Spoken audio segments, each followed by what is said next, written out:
Centrum Dokumentacji Dziedzictwa Religijnego Francji raz po raz publikuje raporty dotyczące stanu obiektów sakralnych w tym kraju. I okazuje się, że od wielu lat, właściwie od początku XXI wieku, we Francji notorycznie znikają kościoły. Są albo burzone, nadjeżdża buldożer i zmiata kościół z powierzchni ziemi, albo bardzo często płoną, tak jak katedra Notre Dame, a większość z tych płonących kościołów to podpalenia. Centrum Badania Dziedzictwa Kulturowego, Dokumentacji Dziedzictwa Religijnego Francji bije na alarm. Raz na 2 tygodnie znika jeden kościół, ale też raz na 2 tygodnie powstaje nowy meczet. Przewodnicząca tego centrum pisze, że po raz pierwszy jesteśmy świadkami celowego niszczenia kościołów bez wyraźnej, poważnej przyczyny. Tylko dlatego, by mógł powstać plac zabaw, parking czy jakieś miejsce rozrywki. Przesłanie niszczycieli jest jasne. Religijno-kulturowe dziedzictwo Francji musi zniknąć. Moi kochani, dzisiaj, w tą niedzielę, w wielu kościołach przeżywamy rocznicę poświęcenia Kościoła. Tam, gdzie Kościół jest już poświęcony, a nie jest znana dokładna data poświęcenia Kościoła, w ostatnią niedzielę października przeżywa się uroczystość poświęcenia Kościoła własnego. Czym jest Kościół? Kapitalnie to, czym jest Kościół, czym jest świątynia, wyjaśnia 28 rozdział Księgi Rodzaju. Otóż Jakub wędruje z Berszeby do Haranu. W pewnym momencie zatrzymuje się na nocleg w miejscu, które później sam nazwał jako Betel. Podkłada sobie pod głowę twardy kamień i zasypia. I nagle we śnie ukazuje mu się Bóg stojący na szczycie potężnej drabiny, pod której wchodzą i schodzą aniołowie.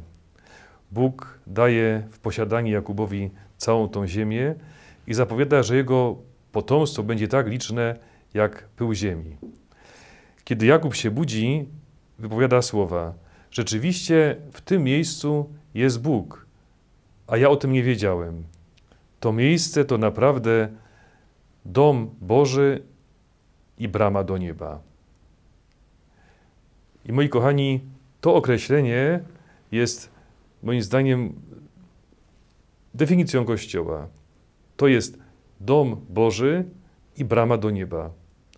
Wśród naszych domów, w sąsiedztwie naszych zabudowań, ogródków, bloków, znajduje się jeden dom, w którym rzeczywiście mieszka Bóg. Bóg, który stał się człowiekiem, chce dalej mieszkać wśród nas. Kiedy wchodzimy do Kościoła, wchodzimy jakby w inny świat. To jest okno do nieba. Otwarte drzwi, brama do nieba. W średniowieczu był taki zwyczaj, że katedry wielkich miast były enklawą, były miejscem azylu. Żadna straż, policja, żandarmi nie mieli prawa przestąpić progu katedry, by na przykład aresztować nawet złodzieja czy jakiegoś złoczyńcę. I nic dziwnego, że tak jak dzisiaj w budynkach ambasad ktoś może znaleźć azyl, w katedrze znajdowali azyl różni uchodźcy, banici, nocowali gdzieś w piwnicach, na strychach. Kapitalnie to przedstawia powieść Wiktora Hugo, Katedra Najświętszej Marii Panny w Paryżu, którą pewnie dobrze znamy. Człowiek, który wszedł do takiej katedry, był bezpieczny. Stamtąd nie mogło wyciągnąć go nic. Policja był jakby nagle bezpieczny nawet wobec prawa, które mogło go słusznie ukarać. Dziś czasy się zmieniły i Kościół już nie spełnia w sposób dosłowny takiej roli. Ale czy rzeczywiście Kościół nie jest dziś takim miejscem azylu? Czy nie wchodzimy do Kościoła, biorąc z sobą cały bagaż naszych kłopotów, problemów, doświadczeń i tam możemy Panu Bogu to wszystko ofiarować? Edith Stein, profesor, współpracownica Husserla, później karmelitanka, która zginęła w obozie Auschwitz, Birkenau, Teresa Benedykta od Krzyża, właśnie widząc w kolonii kumoszki, które wchodziły w ciągu dnia do kościoła katolickiego, pomyślała sobie, w synagodze ani w żadnym innym kościele tego nie widziałam, żeby ktoś wszedł do kościoła, kiedy tam się nic nie dzieje, kiedy nie ma żadnego nabożeństwa, tylko po to, żeby położyć swój koszyk z jabłkami z targu i porozmawiać z Bogiem. I to ją doprowadziło do Jezusa. To był moment jej nawrócenia. To było bardzo istotnym czynnikiem w jej odkrywaniu Pana Boga.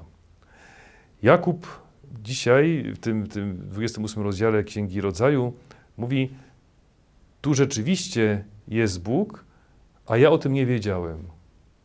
I moi kochani, dzisiaj to jest gorzka konstatacja. Wielu ludzi zdaje się nie wiedzieć o tym, że w Kościele jest Bóg. Prowadziłem rekolekcję kiedyś w jednej z parafii. Było to duże osiedle.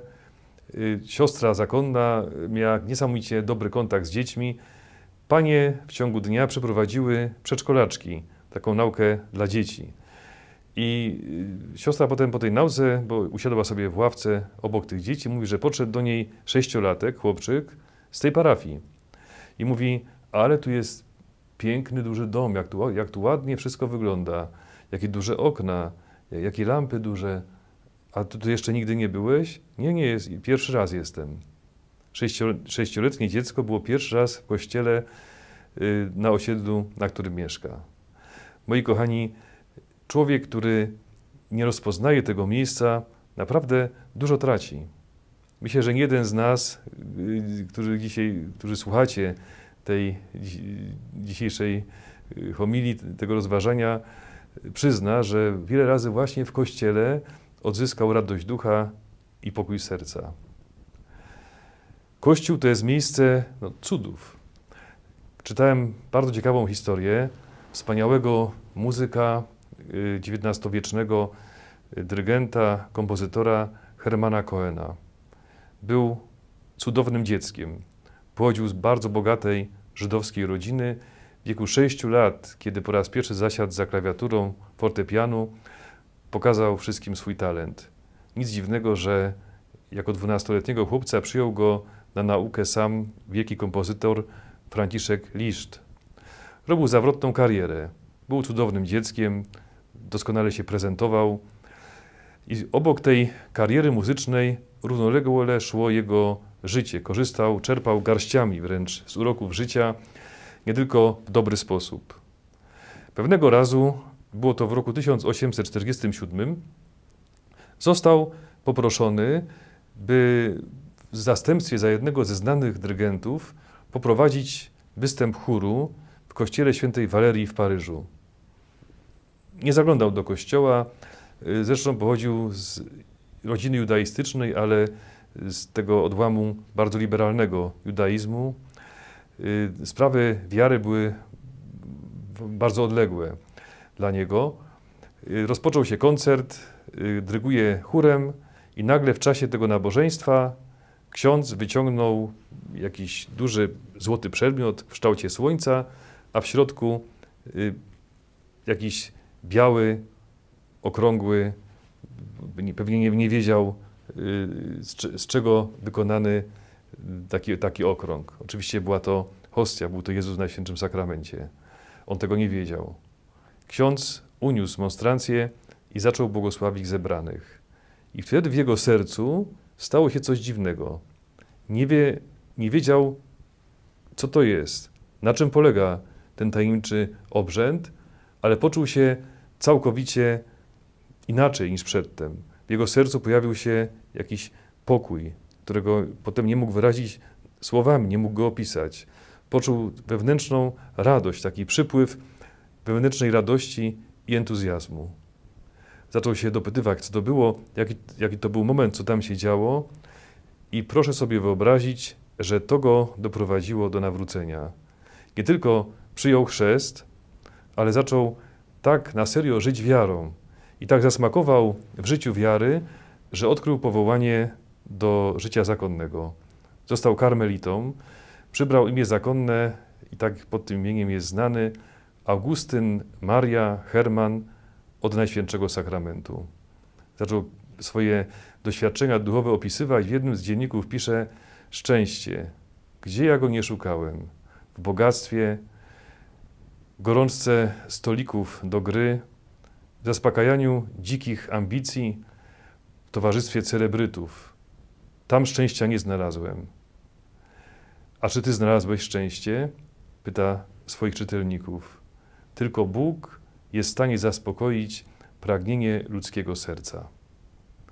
Moi kochani, właśnie w Kościele, i to w Kościele, do którego wszedł przypadkowo, z przyczyn zawodowych, bo on sam wyjaśnia, że nie kierowały nim żadne idee czy jakieś wzniosłe motywy, po prostu chciał poprowadzić chór i w ten sposób zarobić. I wchodząc do kościoła w sposób przypadkowy, nagle tam odkrywa Pana Boga, zaczyna działać na niego Jego łaska. Zresztą jest wiele takich przypadków, chociażby przypadek nawrócenia André Frossarda, dziennikarza, który walczył z Bogiem i pewnego dnia w sposób przypadkowy wszedł, szukając przyjaciela, który gdzieś się zagubił, zobaczył, czy przypadkiem go nie ma w kościele, było wystawienie Najświętszego Sakramentu i wyszedł z tego kościoła jako wierzący człowiek. A potem stał się biografem świętego Jana Pawła II. Moi kochani, warto dziś podziękować za nasze spotkania z Bogiem w kościele. Ja mam z moim kościołem parafialnym najlepsze wspomnienia. Od dzieciństwa, odkąd pamiętam, to miejsce kojarzy mi się z czymś dobrym i świętym. Warto dzieciom zapewnić takie doświadczenie. Jeżeli dziecko w wieku przedszkolnym, czy jeszcze nawet wcześniejszym, nie doświadczy atmosfery Kościoła, może nigdy, kiedy będzie mu w życiu ciężko, nie odnaleźć drogi do świątyni. Ksiądz Piotr Pawlukiewicz, którego nie trzeba wam przedstawiać, pisze o tym, jak Pan Bóg nas nieraz zaskakuje. On takie zaskoczenie przeżył właśnie w związku z Kościołem. Mówi, że kiedy był chłopakiem, rozkochiwał się w muzyce rockowej, miał swój ulubiony zespół SBB, a pierwszym po Bogu był dla niego Józef Skrzek. Mówił, że był drugi po Bogu, a często nawet pierwszym. Kiedy odkrył powołanie kapłańskie i zaczął poważnie myśleć o seminarium, postanowił, no muszę z tym wszystkim zerwać, koniec z rockiem, koniec ze słuchaniem Skrzeka, to wszystko muszę zostawić. Mówi, jakie było wielkie zaskoczenie, kiedy po 20 latach, pisze, odprawiałem mszę świętą, na której organistą był Józef Skrzek. A może Pan Bóg mi zaproponuje, a czy nie jest przypadkiem, kiedyś na mszy świętej Pink Floydów? Jeżeli masz jakieś zachcianki, nawet głupie, powiedz o tym Panu Bogu i czekaj. Tylko przygotuj sobie dużą torbę, bo Pan Bóg nie potrafi dawać mało. Ja sam doświadczyłem tego, że pobyt na adoracji, spotkanie z Jezusem bardzo często poddało próbie w sposób pozytywny te słowa, że Bóg jest w stanie w naszym sercu dokonać nieskończenie więcej niż prosimy czy rozumiemy, o czym pisze święty Paweł. Zachęcam do wysłuchania rozmowy księdza Piotra i księdza Mateusza. Zrobię to właśnie dziś, wychodząc od napisu, który kiedyś, będąc w Lublinie, zauważyłem na kościele akademickim. Były jakieś rekolekcje akademickie i napis na kościele, taki baner: i ty masz szansę zmartwychwstać. Jaki błąd jest w tym napisie? Myślę, że odpowiedź na to znajdziecie w dzisiejszym podcaście księdza Mateusza i księdza Piotra.